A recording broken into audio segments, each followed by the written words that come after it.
जी और मुख्यमंत्री जी के साथ खीमसर का युवा, खीमसर का किसान सब भारतीय जनता पार्टी के साथ है।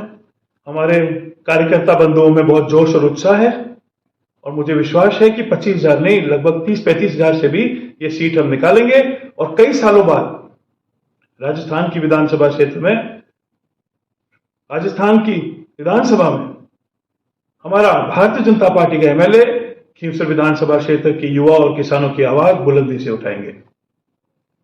क्या प्राथमिकता रहेगी इस खीमसर को लेकर, क्योंकि ग्रामीण एरिया भी है और यहाँ पर जो व्यापार का संबंध भी अच्छा है, यहाँ पर जो मिलें हैं वो भी है, क्या रहेगी प्राथमिकता?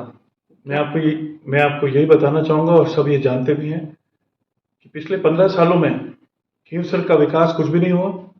यहाँ के जो भी जनप्रतिनिधि रहे सिर्फ भेदभाव, पक्षपात और लोगों को हराने की राजनीति की गई, अन्याय के खिलाफ लोगों की आवाज को दबाया गया और खीमसर का विकास, नागौर का विकास सिर्फ जब भारतीय जनता पार्टी की सरकार रही है उसी समय हुआ है। मैं आपको याद दिलाना चाहूंगा, जब भारतीय जनता पार्टी की 2003-04 में सरकार बनी तो जो नहर परियोजना है जिससे आज पूरा खीमसर, नागौर प्रभावित हो रहा है, वो भारतीय जनता पार्टी की देन थी।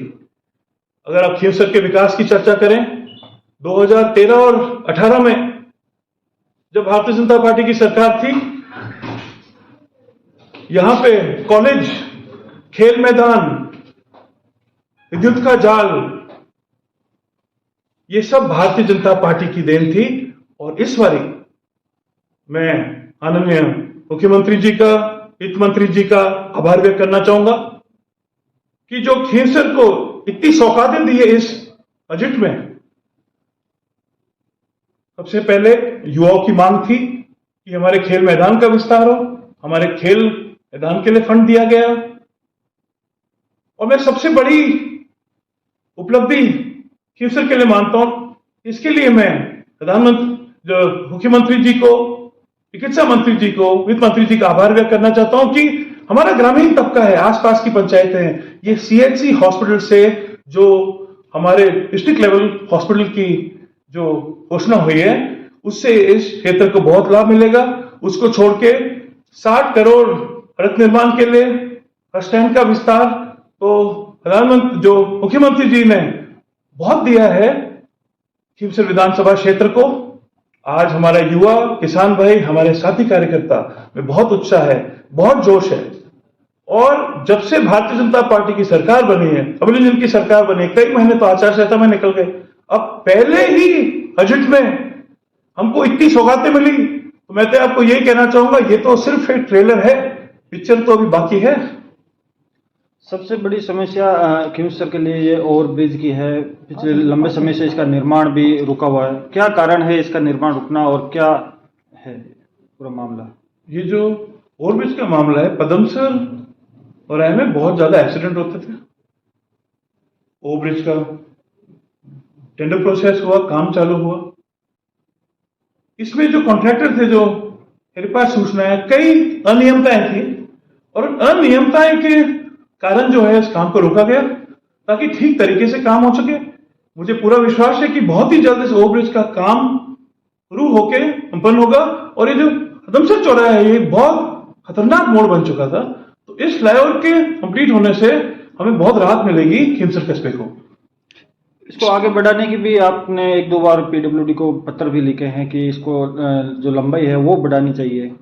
हमने यही रिक्वेस्ट करी थी कि इसका बहुत ही जल्द काम चालू किया जाए और ऐसा नहीं हो कि एक ब्लाइंड स्पॉट के कारण कोई और ब्लाइंड स्पॉट बन जाए।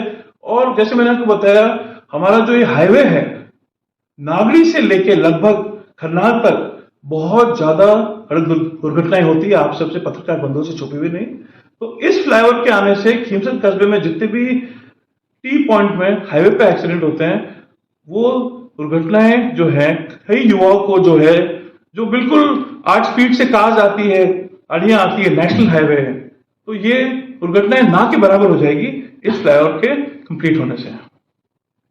विधानसभा उपचुनाव की बात करें तो लगातार आरएलपी यहाँ से जीतती आ रही है। भाजपा इस बार किस प्रकार की रणनीति करेगी और क्या रहेगा पूरा?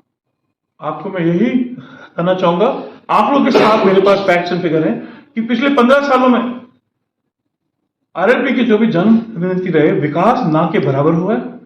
यहाँ सिर्फ भेदभाव पक्षपात की राजनीति हुई है। जैसे मैंने आपको पहले ही बताया कि जब भारतीय जनता पार्टी की सरकार थी तो ही खींवसर विधानसभा क्षेत्र में और नागौर में विकास कार्य हुए, और इस बारी हमारी अबुल जिनकी सरकार बनी है, हमारा युवा, हमारा किसान, हमारी मातृशक्ति आज प्रधानमंत्री जी के साथ है, हमारे मुख्यमंत्री जी के साथ है, और इस बारी भारतीय जनता पार्टी का परचम जो है खींवसर में अवश्य लहराएगा। 2013 और 18 में जब भारतीय जनता पार्टी का कार्यकाल एक बहुत ही बेहतरीन मल्टी स्पोर्ट्स खेल मैदान का जो है कार्य संपन्न हुआ। जब कार्य संपन्न हुआ, इलेक्शन आ गए और कांग्रेस की सरकार बनी। 5-6 करोड़ की लागत पे जो ये खेल मैदान बना था कांग्रेस सरकार के शासन में, ये बिल्कुल ये हालात हो गए। ग्राउंड में घास सूख चुकी थी, स्ट्रीट लाइट्स गायब हो गई, बाथरूम फिटिंग्स गायब हो गई। इंडोर स्टेडियम को एक राजनीतिक प्रोग्राम रखने का एक जो है फोकल पॉइंट बना दिया गया। और हमने कई बारी, जो कांग्रेस के खेल मंत्री थे अशोक गहलोत जी को कई बारी पत्र लिखे, लेकिन इसका कुछ नहीं हुआ। और खींवसर के युवाओं की मांग थी चुनाव से पहले, चुनाव के बाद, साहब कि जल्द से जल्द इस खेल मैदान का विस्तार हो। और मैं मुख्यमंत्री जी का, भारतीय जनता पार्टी सरकार का, चिकित्सा मंत्री जी का, खेल मंत्री जी का आभार व्यक्त करता हूं कि पहले ही बजट में उन्होंने 4 करोड़ हमारे खींवसर के खेल मैदान के विस्तार के लिए उन्होंने घोषणा करी है। युवाओं में बहुत उत्साह है। अगर आप किसानों की बात करें, आखिरी 6 महीने में कांग्रेस सरकार ने फ्री के खेल में लोगों को गुमराह किया, लेकिन खींवसर का किसान, खींवसर का अन्नदाता भारतीय जनता पार्टी के साथ खड़े रहा और आज भी खड़ा है। और अबुल इंजन की सरकार है, भारतीय जनता पार्टी, प्रधानमंत्री जी और मुख्यमंत्री के नेतृत्व में खींवसर सहित राजस्थान और हमारा देश नई ऊंचाइयां और नई बुलंदियां छुएगा। और एक बार ये और कहना चाहता हूं कि भले कई बारी लोग पूछते हैं कि साहब कांग्रेस और आरएलपी गठबंधन होगा, इससे भारतीय जनता पार्टी पे क्या प्रभाव पड़ेगा?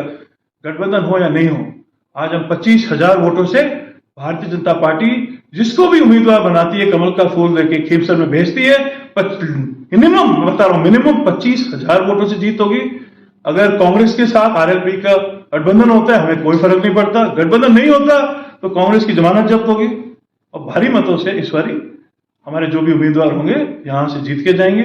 और 5 साल मैं आपको आश्वासन दिलाता हूं, भारतीय जनता पार्टी की सरकार में खींवसर विधानसभा क्षेत्र में जैसे पहले भी ऐतिहासिक कार्य हुए थे, खींवसर विकास में नई बुलंदियां छुएगा। बहुत ग्रामीण इलाका है और हम मैं और मेरे जो कार्यकर्ता बंधु हैं जो मेरे साथ हैं, हम यही प्रयास करते हैं कि गांव-गांव, ढाणी-ढाणी जाके जो हमारे समर्थक हैं, जो भी क्षेत्र की समस्याएं हैं, उन समस्या को नोट करके हमारे मंत्रियों तक, सरकार तक पहुंचा के इनका जल्दी जल्द समाधान करें।